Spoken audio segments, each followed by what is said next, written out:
Tot el país està infectat pel coronavirus. Tot? No. Uns petits highliners encara resisteixen.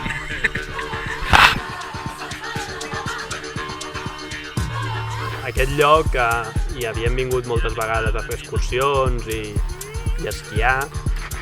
2 anys abans del projecte vam anar-hi també a principis de temporada, va ser el desembre, i vam muntar-hi una línia de 80 metres que va ser, per nosaltres va ser com un projecte, el projecte més heavy que havíem fet mai. Va ser una línia també molt alpina, està al costat de la que vam muntar, molt guapa. I somiàvem, dir, imagina't un dia poder creuar tot el circ, saps? Anar de punta a punta, creuar-ho tot. Ojalà, ens imaginàvem. I després d'això, al cap d'un temps, vam penjar unes fotos a Instagram de la línia aquesta i els de l'estació d'esquí ens van posar un comentari com dient que guai, això que heu fet, que xulo, aviam quan torneu.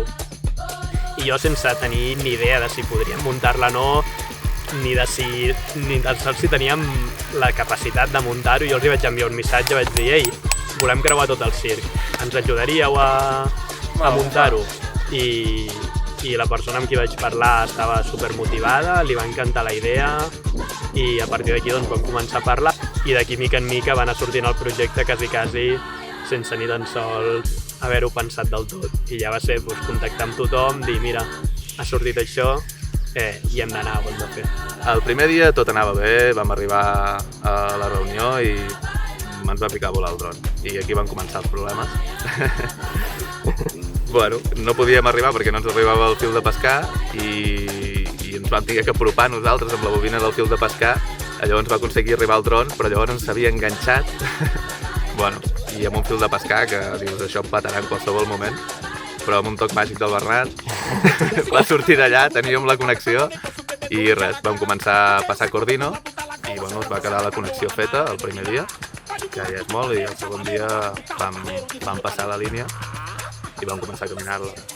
Però bueno, tot el projecte va ser en situacions d'avortem, seguim, tot i que era un projecte planificat, en teoria. Vam tenir 1000 apuros de no saber si podria ser o no podria ser, i amb el confinament i tot.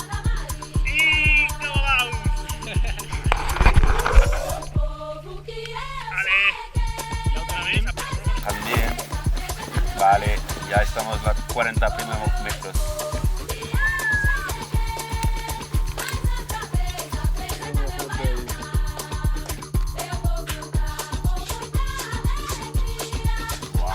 Ay, qué guapa es.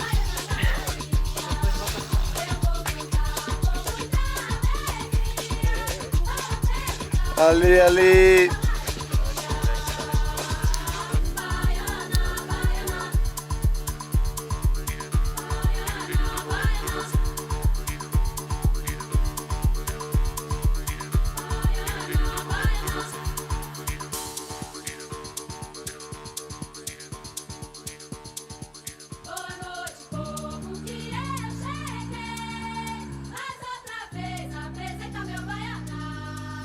Boa noite, povo.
Vale, va sortir el Terry del seu pega i això, el tio al·lucinant, dient «Buah, tio, que loco, la línia más loca que he probado nunca». I vaig pujar jo, doncs, amb tota la tensió dels nervis, també de tant de temps pensant en el projecte i tanta feina i arribar a muntar res i dir, hosti, ara de sobte em toca caminar, saps? Ja és el moment de la veritat. I des de la banda on jo començava, jo crec que la vista era més exposada, però al principi tenies com tota una rampa de neu que la sortida era una mica més amable. I va ser doncs, començar a caminar més amb una mica baixada a poc, molt sòlid, intentant fer cada passa perfecte, concentrat, i quan ja vaig sortir com el que és el buit de veritat, dir, fuà, o sigui, una sensació de dir què faig aquí, quina locura, o sigui, brutal, com tot al voltant i tot i així com concentrant-me molt en la línia, mirar cap endavant i concentrar-me sobretot en cada pas, anar fent, i als últims 10 metres ja estar com celebrant, posar-me d'expo, saludar la gent, fer una mica així de tonteria, que sí, Macarena, no sé què, coses d'aquestes i estar en èxtasi total, i uah, o sigui, la millor línia que he creuat en ma vida, és increïble, i ja arriba l'anclatge, que estava el Carles fent unes fotos, l'abraçada innegociable després de cada pegue, que sempre és un moment supermàgic, i ja quedar-me com descansat de dir, ja està, després d'això ja no necessito res més.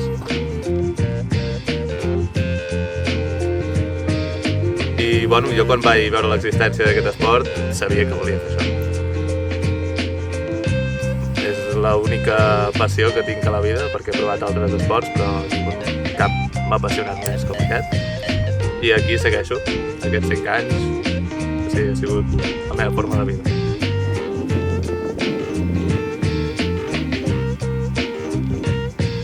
Bueno, sempre busques l'altura, la verticalitat i els paisatges alpins són el que més et transmet aquesta llibertat i aquesta exposició.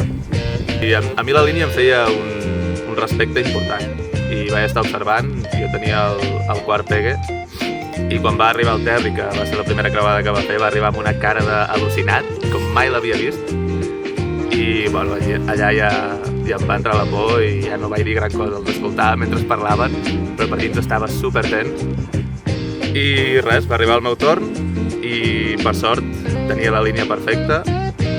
Bueno, era al final del dia, el sol estava de cara i res, m'hi vaig pujar, supertens, vaig caure als 20 metres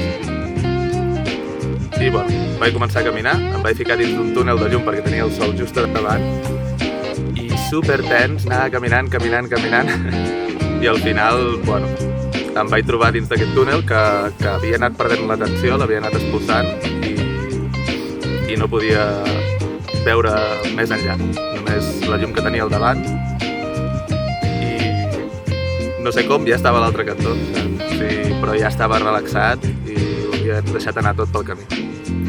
No sé, va ser una experiència... va ser un trance, sí.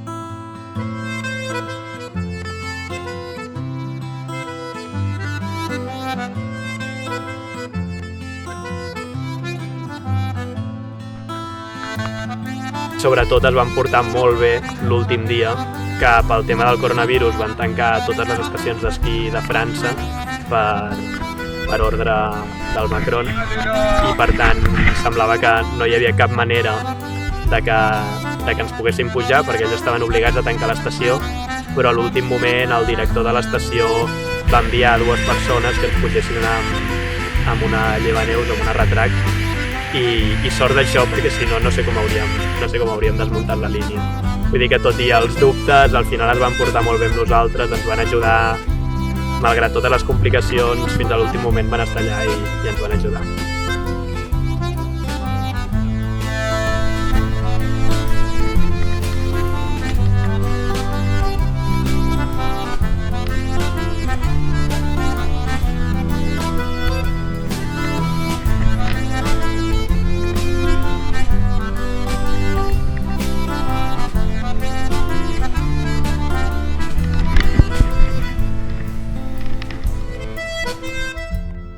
El meu pegue va ser una locura, o sigui, ja no quedava gaire temps per posar-nos a l'anclatge, va ser m'hi poso, no m'hi poso, i com que tenim que esperar que tornessin els de l'altre anclatge, que estàvem separats amb els 2 equips, doncs va ser com l'estoneta aquesta la vaig aprofitar a mort. I fuà, quina passada de línia, o sigui, va ser pujar-me allà i pensar que seria un monstre incaminable, gegant, se'm va fer tot immens, amb el paisatge t'atrapava, les muntanyes t'absorbien, i no sé com va ser, que vaig posar-me de peu, vaig començar a flotar i no es movia la línia. No, jo què sé, vaig començar a caminar amb un flow de l'hòstia i fins que em van agafar i em van cridar des de l'altre anclatge, el moment aquest que estava jo amb mi màxima locura, i va ser molt guapo, va ser una connexió molt bèstia.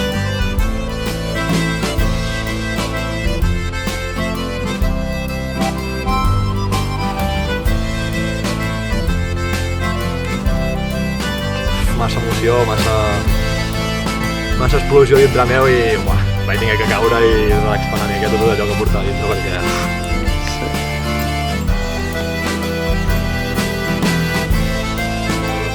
En primera línia alpina, bèstia, ja d'alçada, d'excursió, de tot el que comportava muntar aquella línia, i sí, va sortir espectacular. O sigui, vaig pujar-me allà sense cap mena, flipant, tinc que pujar-m'hi, i vaig començar a caminar i no sé, o sigui, per mi va ser un abans i un després d'aquella línia amb el món de l'Slack. Molt guai. ¡Qué grande! Oh. A volar, hermano. Dale. Gracias por subir aquí, tío. Cargar todo este peso. Gracias a vosotros, ayer, tío, hoy... todo lo que habéis hecho por este mundo, tío. Vaig arrencar el projecte sense saber si era possible. Jo vaig allò per provar, vinga, enviem un missatge, aviam què passa. I em van dir que sí, i vaig dir, hòstia, doncs ara ho hem de fer. Anem a parlar amb la gent, aviam què diuen. Però sempre com fent creure a tothom que es podia, sense tenir-ho massa clar jo, i al final a base de que tothom s'ho cregués, va resultar que es podia. Sort també vam tenir aquella nit del karaoke. Del El karaoke als francesos. almenys vam poder-ho... Sí, vam passar una estona, si no. I les coses van fluir com tenien que fluir. Sí. Doncs aviam, per què pugem a dalt de les muntanyes? Per què muntem cordes de pic a pic? Perquè el planeta és un terreny de joc. I perquè estem tarats. I perquè és molt bonic. I perquè les coses boniques no s'haurien de prohibir. S'hauria de prohibir coses boniques. Està gravant?